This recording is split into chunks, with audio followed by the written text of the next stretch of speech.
let's go over my top 5 favorite reads of 2024. I have read so many good books in 2024. I honestly have been super lucky with my reading choices because I have not disliked a singular book that I have read.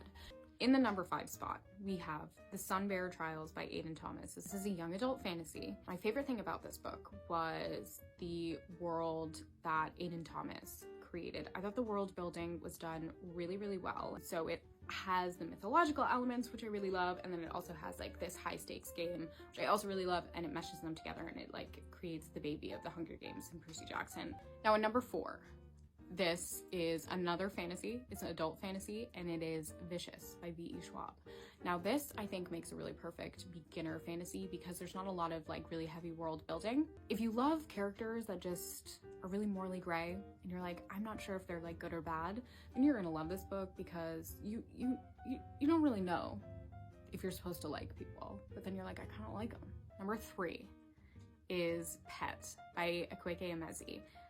I love books that make me think, and Pet is a young adult sort of magical realism, dystopian, but God, it makes you think. It's a very impactful, very powerful, very interesting social commentary on what monsters are in society, and I stand by this that I think we should read this in schools. Number two, we have Circe by Madeline Miller. My favorite thing is Madeline Miller's writing style. I love like a lyrical prose that like borderlines sometimes on poetry.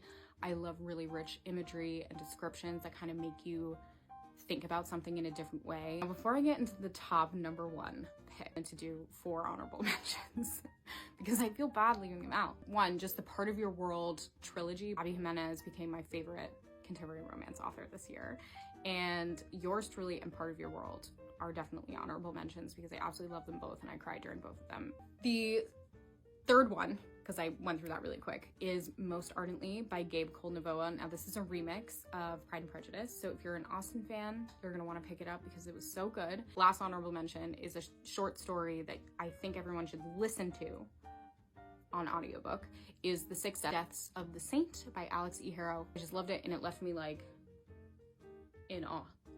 My top read of 2024 was KK by Vaishnavi Patel. I've talked about this a lot, but this was an epic mythological retelling. On the longer side, but I absolutely breezed through it and I didn't want it to end.